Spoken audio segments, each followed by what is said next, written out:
Boa noite, está no ar mais um Direito da Gente, ao vivo dos estúdios da TV Campos de Minas. Eu sou Leidiane Gouveia e no programa de hoje nós vamos falar sobre pensão alimentícia. Para isso nós trouxemos como nosso convidado o doutor Vitor Taroco, que é advogado aqui na comarca de São João del Rei. Mais uma vez, boa noite, Vitor. Obrigado, Leidiane, boa noite a todos, é sempre um prazer estar aqui. Seja muito bem-vindo Obrigado. novamente. Bom, sempre tem chegado na nossa produção perguntas sobre pensão alimentícia.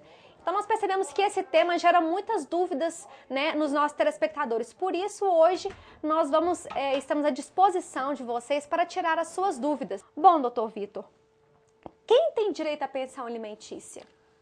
Bom, nós temos isso aí, né, por estipulação do Código Civil e da Lei 5478, se não me falha a memória, 5478/68, nós temos que os filhos terão direito à pensão alimentícia, né, via de regra, as esposas, ex-esposas ou ex-maridos também terão direito à pensão alimentícia.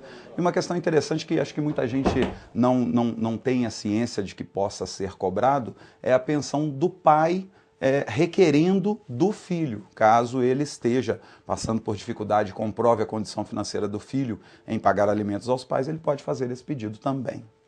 Bom, doutor Vitor, e como que se calcula a pensão alimentícia, principalmente quando o pai não tem uma renda? Ah, tá. Vamos lá. Isso é uma questão bem interessante. Você tocou num ponto aqui que eu falei uma vez sobre isso aqui, e a responsabilidade para sustentar um filho não é só do pai. A responsabilidade é do pai e da mãe. A lei prevê que a responsabilidade é dos dois. Então, não existe aquela questão que muita gente falava antigamente, de que a mulher vive? A mulher vive de pensão. Hoje, para se fazer um cálculo da pensão, você tem que tomar por base um trinômio, que é a necessidade de quem recebe, né, que é o filho, a criança, vamos dizer assim, ou então a ex-esposa, ou então o ex-marido. Então, vai ser analisada a necessidade de quem recebe, a possibilidade de quem paga e a proporcionalidade de quem vai pagar aí. Vamos dizer assim, vamos tomar um exemplo mais tranquilo, mais fácil. Você tem um filho que necessita de pensão. Você tem um pai que ganha um salário alto e uma mãe que ganha um salário não tão alto quanto o do pai. Então você terá que demonstrar a necessidade que essa criança tem em receber os alimentos. Isso é óbvio, né? Mas tem outras situações aí que devem ser comprovadas caso o poder aquisitivo da família seja alto. Então você não pode mudar o padrão de vida daquela criança. Então você demonstra a necessidade do recebimento da pensão alimentícia. Você vai demonstrar a possibilidade de quem paga. Então, não há, por exemplo, como se determinar uma pensão no valor de 1,5 salário para quem ganha um salário. Então, ela deve ser demonstrada a possibilidade de quem paga. Não é simplesmente chegar para o juiz e falar, doutor, o meu ex-marido ganha R$1.000 por mês, eu quero uma pensão aí de R$600. Isso vai inviabilizar a vida de quem está pagando. Então isso não pode ser feito. E nós temos também a proporcionalidade. Aí vem marido, mulher, quem pode pagar um pouco mais para o sustento daquela criança. Então existe toda essa fundamentação que deve ser levada em consideração para que se chegue ao final a um acordo em relação ao que se vai pagar, que isso é extremamente possível e é o que nós aconselhamos, que os pais busquem entrar em acordo, ou então vão para as vias judiciais, onde esse valor será determinado judicialmente com base nesse trinômio que eu acabei de falar. Doutor Vitor, e como que uma mãe ou um pai que queira pleitear pensão alimentícia para o seu filho, como que ele pode provar essa necessidade da criança? Que provas que ele pode, né, juntar nos autos para poder estar provando essa necessidade? Na realidade, a necessidade da criança ela já é praticamente presumida, né? É claro que uma criança não tem como se sustentar e ela precisa de valores para sobreviver. Alguém tem que comprar comida para ela, alguém tem que comprar roupa para ela. Então tudo isso são provas que você pode ir juntando. Gastos com roupa, gastos com padaria, gastos com supermercado, gastos com médico. com um dentista, com plano de saúde. Então, Escola, tudo isso, transporte, escola, material transporte, escolar, né? tudo isso, tudo isso. Então, todas as despesas relacionadas à criança são meios de prova de determinação da necessidade que ela tem em receber os alimentos. E vai ser uma peça-chave para a determinação do valor. Porque se você consegue comprovar uma necessidade clara dessa criança de estar recebendo e a possibilidade do pai em pagar esse valor, você está tranquilo aí com a determinação que vai fazer valer o direito da criança, né, em ter o seu padrão de vida conservado também, né, nos moldes que eram quando do casamento. E, doutor Vitor, qual o valor da pensão alimentícia? Quando o pai tem um salário fixo, né, qual que é esse valor? Muitos falam que é 30%, é isso mesmo? Não existe um valor fixo.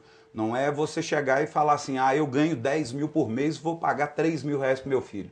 Ou então eu ganho um salário mínimo, vou pagar 30% do salário mínimo para o meu filho. Não funciona dessa forma. A pensão é determinada em cima desse trinômio que eu acabei de falar aqui. Então, às vezes você tem um pai que ganha muito e a mãe não ganha nada. Então o pai tem condições de fazer um pagamento num valor maior, ele tem a possibilidade de proporcionar àquela criança uma vida melhor, uma vida com um padrão de vida melhor do que as pessoas que infelizmente ganham um salário mínimo. Então isso vai depender muito da situação que você conseguir demonstrar em juízo, né, dessa necessidade, dessa possibilidade e da proporcionalidade. Então a pensão ela vai ser determinada em cima desse trinômio. Doutor Vitor, e até que idade o filho tem direito a receber a pensão alimentícia? Essa é uma questão bem polêmica, né? Assim, muito polêmica. Desconhecida, vamos dizer assim, né, do grande público, mas a legislação fala que o pagamento deve cessar aos 18 anos. Só que esse término do dever, ele não é presumido. Então você tem que entrar com uma ação de exoneração de alimentos sob pena de ainda estar obrigado e correr o risco de sofrer uma ação de execução com a consequência da prisão. Mas nós temos uma outra questão aí, que são os filhos que estão estudando. Então, se você consegue comprovar que o pagamento da pensão vai ser fundamental para que aquele filho termine os seus estudos da faculdade, você vai conseguir estender essa pensão, pelo menos a gente tem visto aí, até os 24 anos de idade. Eu já vi um caso até os 26, mas foi um caso bem isolado, onde ficou claramente demonstrado que precisava-se realmente do pagamento daquela pensão.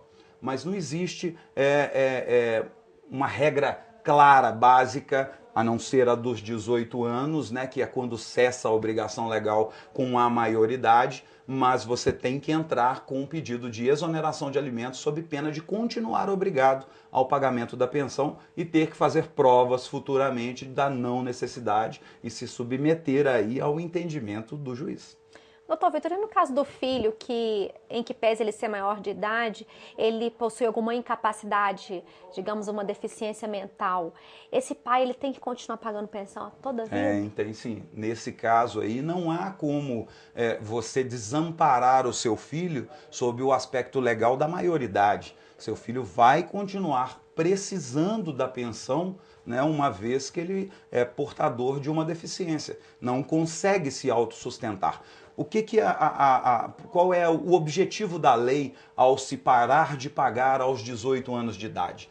Presume-se que aquele jovem, aquela criança que se tornou um jovem e agora um adulto, ele já tenha condição de se sustentar. Então, por isso existe essa previsão até os 18 anos de idade. Claro, ressalvada essa extensão em relação ao prazo dos seus estudos. Mas se há essa deficiência, esse pagamento dessa pensão, ele vai continuar enquanto o filho estiver vivo. Uhum. E, doutor Vitor, a pensão, como que ela deve ser paga? Muita gente tem dúvida se deve depositar no banco, se pode pagar em mãos, né? Alguns falam que recibo não vale. Aí eu queria que o senhor falasse para o nosso telespectador. Você tem algumas formas, né? Várias formas de possibilidades aí de pagamentos. Você pode fazer o depósito bancário em conta, que eu aconselho como sendo o melhor deles, porque mesmo que você perca o recibo, você tem a possibilidade de requerer em juízo um extrato dessa conta, que é aberta unicamente para que se realize o depósito. Então, uma vez que você efetuou esse depósito nessa conta, é claro que o seu recibo de depósito vai ser o seu comprovante de pagamento, mas você ainda tem a possibilidade de requerer judicialmente um extrato dessa conta para que comprove o efetivo pagamento, mesmo que você não tenha o recibo. Você pode fazer o pagamento diretamente à mãe da criança mediante recibo. Isso é muito importante. Você tem que, assim que você entregar o dinheiro, você tem que pegar um recibo assinado pela mãe. E um recibo bem claro. Não adianta você fazer um papelzinho mais ou menos ali, porque depois isso vai ser questionado em juízo. Então, compre um bloquinho de recibos de pagamento. Se você for fazer o pagamento direto à mãe, faça o preenchimento do recibo como nele escrito está. Lá já tem uma informação do que você deve preencher. Valor, a quem está sendo pago e por quê, referente a que você está pagando. E o mês da pensão também. Você pode fazer dessa forma, né? Então são essas as possibilidades aí. O depósito em juízo, o pagamento direto. E você tem também a possibilidade de efetuar o pagamento, uma parte em dinheiro, né? Aí na composição da pensão alimentícia, você pode efetuar o pagamento de escola, de plano de saúde, talvez uma cesta básica e uma parte sempre em dinheiro. Isso aí tem que ter, porque faz parte do gasto da criança, né? E da gerência da mãe aí desses valores. Não, nosso dinheiro. Sim. E no caso, além de poder ser pago, a mãe, além de receber a pensão alimentícia em dinheiro, ela pode exigir que o pai pague escola, pague convênio médico, pague transporte escolar? Ela pode exigir isso? Sim, pode sim. É uma forma, né, de se realizar o pagamento da pensão alimentícia, né, se fazendo esses pagamentos de necessidades da criança, né, vestuário, você pode ter uma conta em uma loja de roupas onde a criança esteja autorizada a ir lá pegar até um certo valor. Você pode ter numa mercearia uma conta onde a mãe esteja autorizada a pegar mercadorias até um certo valor, né? Então existe uma série de possibilidades aí sim que a mãe pode exigir que sejam pagas pelo pai, desde que haja a possibilidade dele pagar. Não há como se tirar de quem não tem. Isso tem que ficar muito claro. Não adianta você chegar diante de um juiz e pedir a ele para que o seu ex-marido, o pai da criança, quem quer que seja, realize o pagamento de diversas despesas que a gente sabe que são necessárias para a criança, sendo que ele não possui a possibilidade financeira de efetuar esse pagamento. Então, você pode exigir esse pagamento. Se você vai conseguir, aí já são outros 500. Doutor Vitor, e quando o homem, né, ele tem filhos com mulheres diferentes, certo. O valor da pensão, ele tem que ser o mesmo para cada filho? Tem sim. Tem várias decisões já do STJ, né, caracterizadas nesse sentido de que deve haver uma proporcionalidade no pagamento de pensões alimentícias para os filhos, né, da pessoa que está realizando o pagamento, para que com isso se evite distorções aí, né, na própria criação da criança e futuras cobranças no sentido de que, puxa vida, meu pai pagava mais para o outro, pagava menos para mim, por isso que eu sou assim.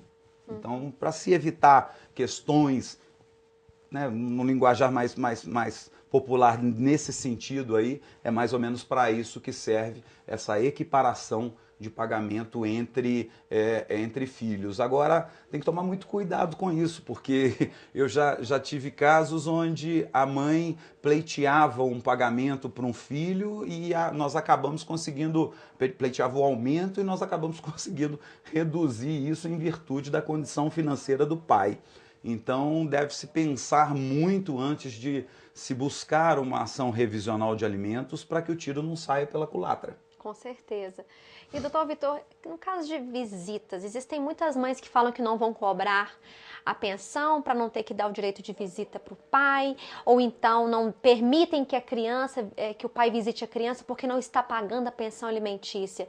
Isso é correto? Existe essa Não, relação de não não, pagamento com o direito de não. visita? Sinceramente, eu acho isso um absurdo. Você usar a criança para poder conseguir alguma coisa, para mim não tem nada de correto e acho extremamente vexatório. E pode futuramente te causar um problema seríssimo caso o pai consiga comprovar isso, né? Pode até entrar na seara da famosa alienação parental que nós estamos vendo aí agora, que é onde o pai ou a mãe influenciam a criança de forma negativa em relação ao outro. Ou seja, o pai começa a falar mal da mãe para a criança, a mãe começa a falar mal do pai para a criança, e isso gera um problema, né? A criança não fica bem com essa situação, então eu não concordo com isso, não acho correto e não é legal. O pai tem direito de ver o filho da mesma forma que a mãe tem direito de ver o filho. É claro que respeitadas os horários de estudo, de alimentação, de sono e tudo mais. Então, isso tem que ser respeitado. Mas não existe, o pai pode estar sem pagar pensão há vários meses. Se ele quiser ver a criança e não houver nenhuma execução autorizando a prisão civil, ele vai ter o direito de ver essa criança sim, ele pode inclusive ingressar em juízo. Nós temos aqui uma outra pergunta do nosso telespectador. Ele está dizendo o seguinte: gostaria de saber se o pai, quando fica com a criança, também tem o direito à pensão, mesmo se a mãe não trabalhar com carteira assinada. Tem sim, da mesma forma que nós vemos a determinação de pensão alimentícia para pais, né, que não possuem emprego, então essa pensão alimentícia vai ser determinada em cima do salário mínimo, né? Nós já cansamos de ver nos tribunais pais que viram em audiência e falam o seguinte: não vou pagar pensão, vou pedir demissão do meu serviço e vou embora, não pago mais pensão. Você estar desempregado não significa que você não vai ter que pagar pensão, não. E não significa que por você ser mãe, ser mulher e não estar empregada, você também não tem obrigação de pagar a pensão, não. Você tem sim. Essa pensão vai ser determinada em cima do salário mínimo, uma porcentagem em cima dele. Não é motivo, o desemprego não é motivo para que você não pague pensão para o seu filho. Ele não escolheu nascer. Então você tem a obrigação de sustentá-lo. Bom, doutor Vitor, vamos falar um pouquinho sobre a prisão, né? Vamos lá. Quanto tempo sem pagar pensão que seja prisão? Pois muita gente fala que tem que ficar 3 meses sem pagar para poder entrar com a revisão, com a execução de alimentos e tudo mais. A jurisprudência tem entendido que deve haver a inexistência de pagamento por 3 meses. Só que o que a gente aconselha é que já atrasou no primeiro mês, promova essa execução, porque não é um processo, apesar de ser uma execução, ter um rito diferenciado e com previsão de ser rápida, ela pode não ser tão rápida assim, caso o pai não seja encontrado, né, ou por alguns outros motivos, por excesso de ações também. Então pode ser que demore um pouquinho. A partir do momento que o pai deixa de pagar, ele tem que pagar todo o quinto dia útil do mês. Ele não pagou no quinto dia útil, no sexto dia você já pode promover a execução com um pedido de prisão. A jurisprudência tem entendido sim que deve haver a inadimplência por 3 meses, mas o seu direito de cobrar ele nasce a partir do dia em que o pai deixou ou a mãe deixou de pagar os alimentos. Então você pode entrar. Agora, em relação ao tempo de prisão, isso que eu ia perguntar. Nós temos uma divergência aí entre a lei 5478, se não me falha a memória, que é a lei de alimentos. Você tem uma divergência entre a lei e o Código de Processo Civil, que prevê os 3 meses, né? A lei prevê 2 meses. Jurisprudencialmente falando, e por se tratar de uma restrição de liberdade, os tribunais têm entendido que o prazo máximo é o de 60 dias. Sim. Né, o que nós temos aí. Queria deixar um abraço aqui para o meu pai, para minha mãe, para os meus filhos, para minha esposa e agradecer mais uma vez de poder estar aqui tentando esclarecer as dúvidas do telespectador. Nós é que agradecemos, né? A senhora sempre ajuda aqui com a sua participação, doutor Vitor. Obrigada pela sua audiência e boa noite.